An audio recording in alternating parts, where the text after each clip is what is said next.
Bismillahirrahmanirrahim. Assalamualaikum warahmatullahi wabarakatuh.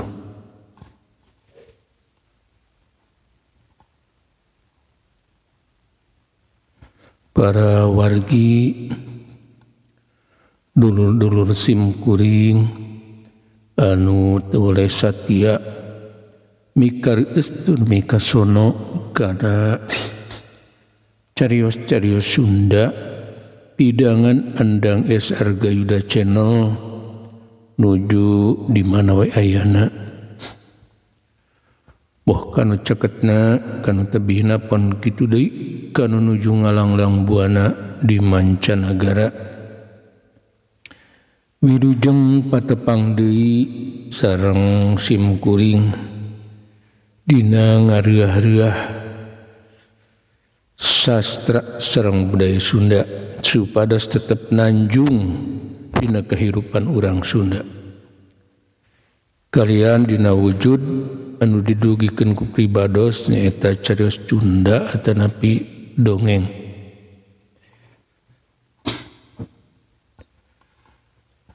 Sunda nya tim kuring seda nyaroskeun heula Sunda nya kecap Sunda seueur lepat. Ari Sunda teh bahasa Sanskerta asalna tina dua kecap nyaeta su sareng andana. Ari su teh alus, ari andana teh caang. Jadi Sunda teh nya alus nya caang. Janten kecap Sunda mah memang ngandung siloka, ngandung filsafat. Ku kituna seueur pisan sastra sareng budaya Sunda anu ku urang kedah dimulai. Nya di antawisna ngarongkoan YouTube simkuring ngadugikeun sebagian tina karya sastra hasil rekaan simkuring. Mugi wae naon anu didugikeun ku pribados salawasna tiasa janten hiburan, tiasa janten pangbebrahmana kanggo anu ngadangukeunana. Kalian mugi para wargi salawasna ya dilindungan kersening Gusti Jat Allah Rabbul Alamin. Sehat jasmani, sehat rohani, bari salawasna patepang sareng kabagjaan. Para wargi dina dinten ieu simkuring masih neraskeun hanca carios anu katunda dinten kamari. Nyaeta anu judulna Rawa Rontek, ilmu kadugalan, ilmu kawedukan. Karya anu dina waktos ieu teh panginten parantos dugi ka bagian kaopat. Mangga para wargi ieu carios urang kawitanan wilujeng ngadangukeun. Pun awiktu astu namasidam. Mugia sarira salawasna aya dina kamuliaan.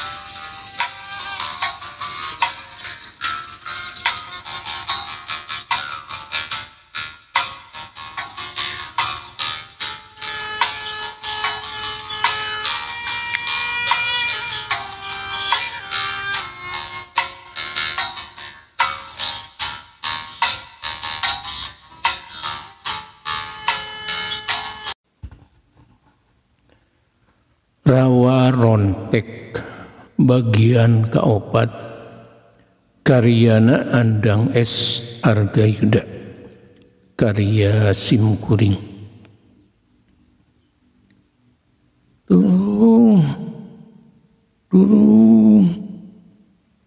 Tulung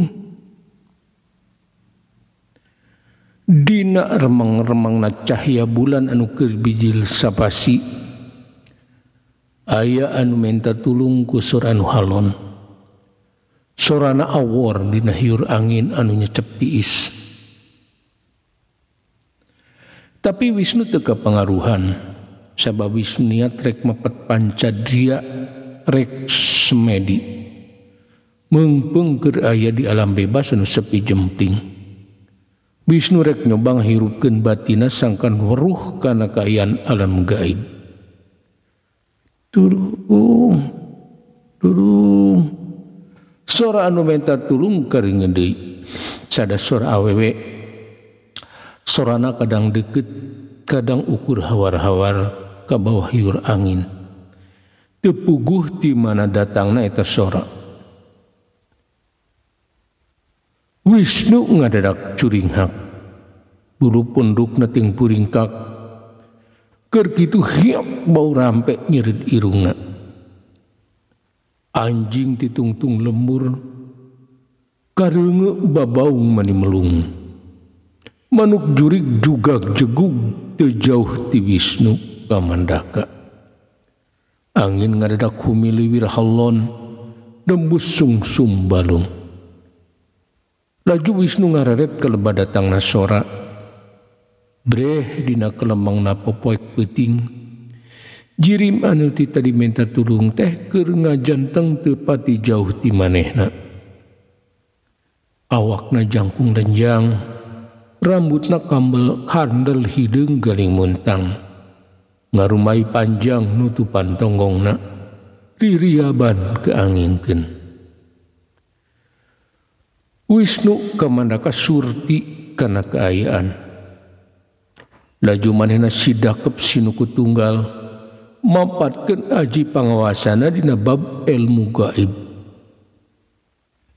Sabab anu tadi katempo teh pasti jurig nyeriwuri anu keur nyingsieunan manehna. Nganaha make ngucap minta tulung sagala siga anu keur manggih kasusah. Tapi Wisnu najan teu kahudang kasieun manehna tetep waspada. Bisi ieu jurig teh anu boga niat teu hade ka manehna. Sabab harita manehna keur aya di tempat hara-haraeun. Tempat anu ceuk jalma biasa mah teu munasabah. Make aya di dinya lain mangsa.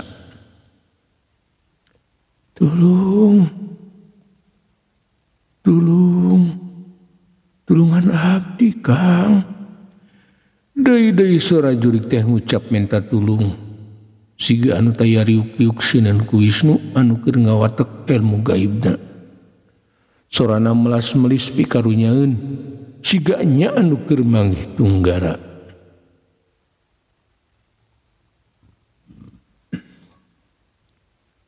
Wisnu anu keur menekung mapatkeun aji pangawasana teu bisa husu.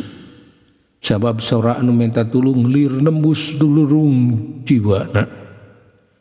Ngoyag-ngoyag jajantungna. Laju Wisnu nguniang hudang panuna negeskeun kana jirim anu keur ngajanteng teu jauh ti manehna.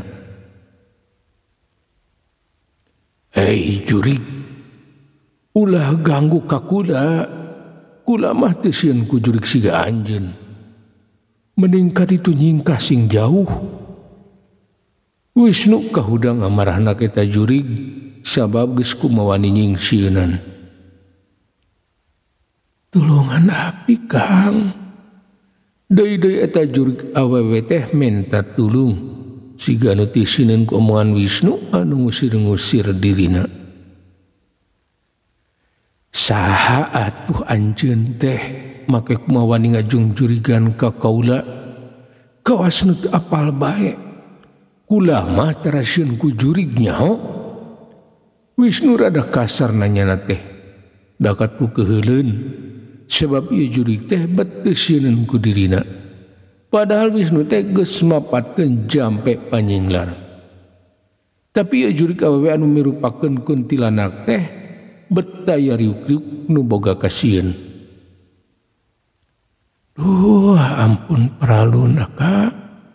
Abi teu kumaha wantun sanyanying seunan salira. lemes geuning nyarita teh aya ku aneh dibarung ku ngeluk tungkul siga anu keur ceurik rambutna anu ngerembay panjang diriaban keanginkeun. Nah hadek naon atuh ari lain rek nyingsieunan mah Wisnu deui tumanya sorana masih nyirikeun ka amek eta jurig sabab cek pikir Wisnu ieu jurig teh keur ngopenan manehna. Tulungan abdi Kang tos puluhan tahun hirup kumambang di alam marakayangan segala rupa siksaan toleh mudag-gudag diri abdi teu kiat kula minandang panyiksaan rohaka hoyong leupas tina kaya anu karadapan saperti ayeuna nanging teu daya teu walah kaya teu tiasa leupas tina siksa anu terus-terusan nyasaak diri. Geuning jurig teh bat pisan cumarit anu panjang lebar siga manusia hirup bae. Kalayan bari cumarina teh tina panonna murubut cipanon kasedih. Dedeh teuing Nyai saha atuh anjeun teh? Nah atuh sabaraha lami anjeun hirup di alam marakayangan? Wisnu ngadadak deuleuy cumaritana sanggeus ngabandungan caritan eta jurig awewe. Nami abdi mah endah suendah. Abdi maot nudu di zaman Jepun. Kalayan layon abdi kubur di tengah leuweung. Jurig awewe teh nyaritakeun ngaran jeung kajadian anu tumiba ka dirina.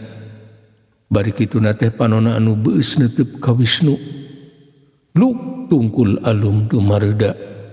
Kain bodasna geleber keanginkeun. Sereng-sereng bau rampe nebak tungtung irung Wisnu.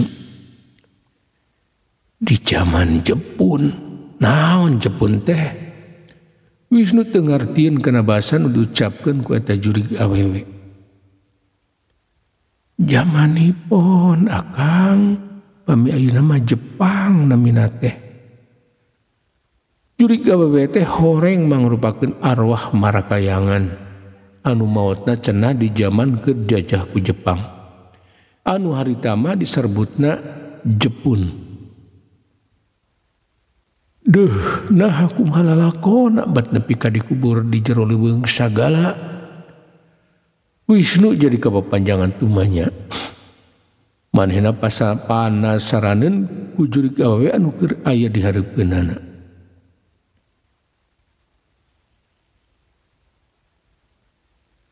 Abdi diculik, diperkosa, teras ditandasa. Tulungan Kang, abdi teu kiat nandang panyiksa anu kacidarongkahna. Melas melis budara lakon dirina, jadi matak pikawatireun ka anu ngarengekeunana. Kek, ieu teh beneran atau anjeun keur ngaheureuyan? Wisnu panasaraneun da bisi ieu teh ukur jurig nyiriwuri anu ningkahan ka manehna. Akon-akon wae keur mangih tunggara. Ngaranna oge jurig loba cara pikeun ngagoda manusia. Kitu cek pikir Wisnu ka Mandaka. Duh, teu pisan-pisan sejak wawantun heurean salira. Abdi lumantung tinu jauh ku malayang tinu anggang. Sejak nyusul-nyusul harewas angin. Cenah di ieu tempat abdi baris tepung sareng jalmi anu tiasa ngalepaskeun diri abdi tina sagala panyiksa. Bari dumareuda jirim jurig awewe teh ngabejer beaskeun pamaksudanana. Kek Nyai, naon hubunganana antara harewas angin jeung diri Akang? Wisnu huaraneun ku ucap-ucapan jurig awewe sabab siga anu aya hubungan jeung manehna. Ucap-ucapanana siga anu malibir ka manehna.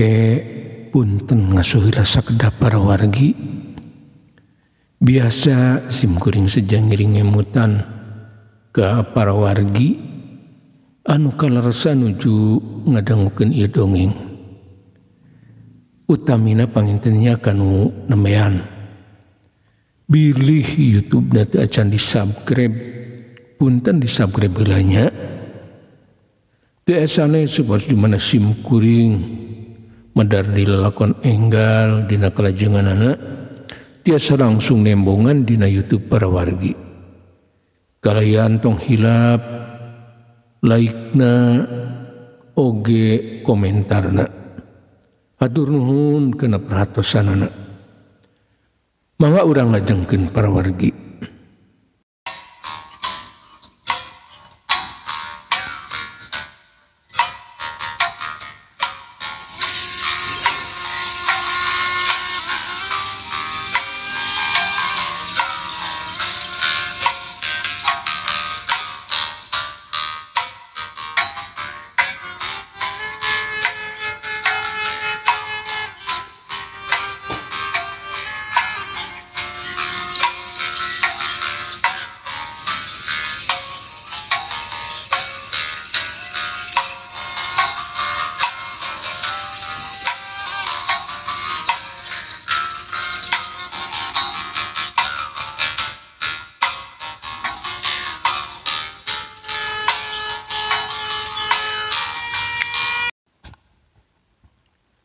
Duh, salira akang anu dipilariku diri abdi. Mung salira anu tiasa bebaskeun diri abdi tina sagala siksa anu nyasak diri. Luk eta juri gawe teh ngeluk di semua alum dumareuda. Cimatana kaciri ting borelak ka sorot cahaya bulan anu beuki. Cahaya bulan anu beuki ngaluhuran. Ke nyai ti tadi anjeun nyebut-nyebut bae panyiksa model kumaha kita tadi ieu juri gawe teh nguruskeun siksaan tapi pan jiga henteu kedik siksa jiga aman-aman wae pikir Wisnu hemeng ku ucap-ucap eta juri gawewe sabab ku Wisnu mah teu katempo siga anu keur manggih panyiksa. Duh Kang, unggal wengi abdi teh oleh diudag-udag panyiksa. Daya reureuhna. Aya hiji barang kawas tongkat besi ujungna buruhay beureum kawas meunang meuleum. Eta tongkat nodosan kana sakur liliangan wae dina badan abdi teu eureun-eureun. Nyeri, panas, jeung perih nu taya hinggana. Tulungan abdi Kang sakapeung masuk ngarasula aya pikir hayang balik deui ka alam dunya tapi pan waruga tos sirna nurutan ngiring jeung batur mur tempat anu tos diatur betul walakaya unggal rek lebet ka eta tempat awak teh neumraga halang anu rongkah antukna mental deui ka alam marakayangan. Jurig awewe anu ngaku ngaran Endah Suwendah teh panjang lebar medar lalakon dirina cimatan anger celuk celak masihan pipina anu bodas ganyos. Ieu jurig teh make bisa cerik sagalanya araraneh. Dedeh teuing nyai. Tapi panceuk katerangan anu kapendaku akang tina Al-Qur'an mun disundakeun mah kieu sing saha jalma anu nyieun kahadian ka jalma anu lian maka eta jalma bakal diganjar jeung dimulyakeun ku kahadianana tapi sing saha jalma anu nyieun kajahatan ka jalma anu lian maka eta jalma bakal dihukum jeung dicilakakeun ku kajahatanana. Wisnu nepikeun keterangan tina Quran anu aya bunganana jeung siksaan ka manusia. Laras kahartos Kang. Curig awewe ngajawab bari beuki alum rumasaeun kana kahirupanana waktu keur di alam dunya. Tah dumasarkan eta keterangan akang rek tumanya ke diri anjeun. Tapi minta jawaban anu jujur. Wisnu hayang apal kana kasang tukang na ieu jurig awewe pedas cenah meunang siksa anu teu aya reureuhna. Angga Kang bade tumaros naon? Teu paneuteut eta jurig teh mancok ka Wisnu Kamandaka. Panon anu pahok. Waktu keur hirup di dunya ari anjeun teh jalma model kumaha? Wisnu tumanya anu jero ngeunaan kahirupan eta jurig waktu keur hirup di alam dunya. Tobat ampun Kang, rumaos abdi teh jalma doraka, hirup mangprung, nutur-nutur nafsu nu ngaberung, tunggul dirarut, catang dirumpak, rucah, awuntah, pohok kana ibadah, dudukun segala pamake diterapkeun, segala paharaman dilampahkeun, kasuka diumar teu dihting, kaduhung abdi teh Kang. Sanggeus carita kitu ngan segruk ku eta jurig teh ceurik ka nyanyerian. Beu paingan teuing atuh Nyai, ari kitu Nyai teh teu kungsi tobat. Wisnu beki jero tatanyana, coba buka dengan ucap-ucapan ieu jurig awewe anu siga teu ngabohong, kecap-kecapna daria. Taya tanda-tanda anu keur ngahareuyan. Teu kabujeng Kang, ari sugan hirup di dunya teh bakalana. Ari sugan moal ngalaman tunggara siga ayeuna. Reueus ku pangalemdengeun. Majar abdi teh geulis lain pupulasan, estu geulis bawa ngajadi. Nu bogoheun paboro-boro nu hayang paheula-heula. Teu pilih-pilih lalaki asal suka asal senang. Sadaya karesepi antar karep. Luk deui-deui eta jurig gawe teh ngeluk alum ku gede ka rumasa. Ari kitu mah kalangsu anjeun teh Nyai. Wisnu cumarita beri gagodeg, pantes rek pinanggi jeung kasangsaraan oge ieu jurig teh. Sabab keur hirup di alam dunyana lamokot ku dosa, bari teu pernah katobatan. Muhun rumaos Kang, tapi wayahna abdi tulungan. Melas melis pikawatireun, menta ditulungan. Hayangeun bebas tur bisa mulang ke alam anu sampurna siga arwah batur. Insyaallah Nyai. Tapi sajeroning kitu anjeun kudu pasrah sumerah kanu ngeresakeun sadaya alam sang sadaya makhluk. Aya jeung teu aya, datang jeung mulang, tur hirup jeung maot, angin kersana Gusti Cat Allah Rabbul Alamin. Pikeun Wisnu geus jadi kewajiban salaku mukmin pikeun nulungan anu keur manggih tunggara.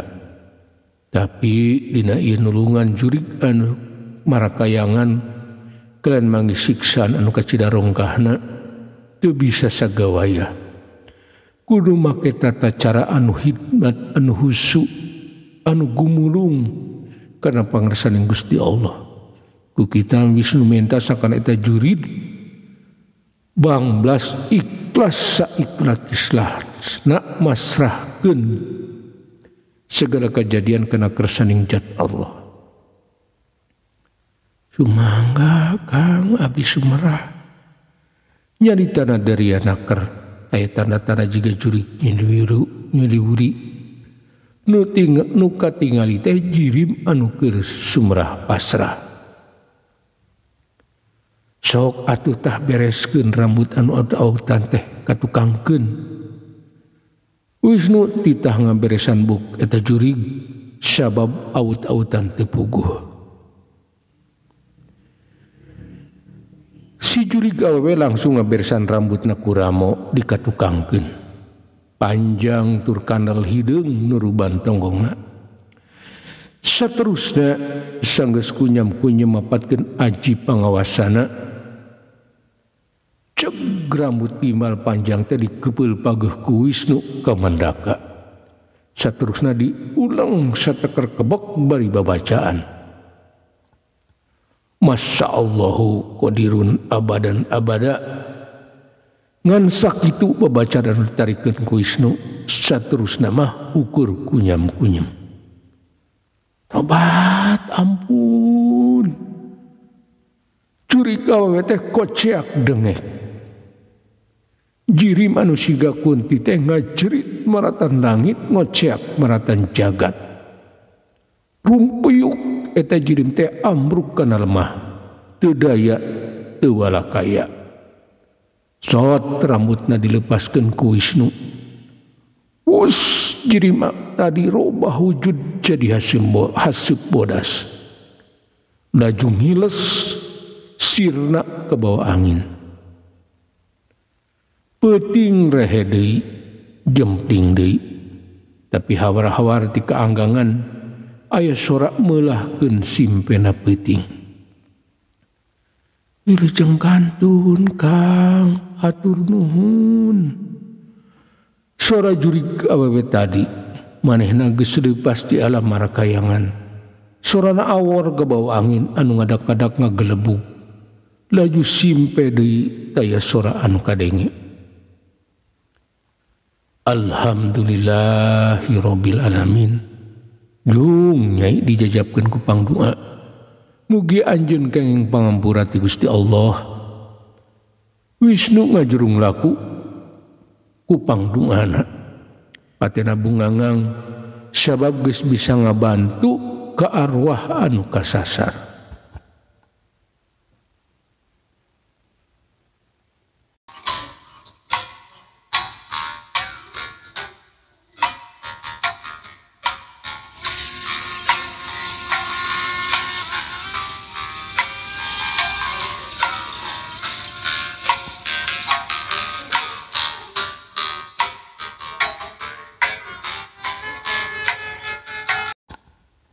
Pun para wargi rupina ceres nyambung anu judulna rawa rontek bagian kaopat dicekapkeun mung dugi ka dieu enjing atapi pageto manawi urang dipareng umur panjang tiasa ditepangkeun dina kalajengan ieu carios bobor sapanon carang sapakan mugia para wargi agung cukup lumur jembar pangampura gersang hapunten kana sanes kanten kaluluputan kalepatan sim kuring dina enggoni ngadugikeun ieu carios.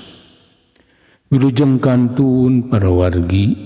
Wassalamualaikum warahmatullahi wabarakatuh.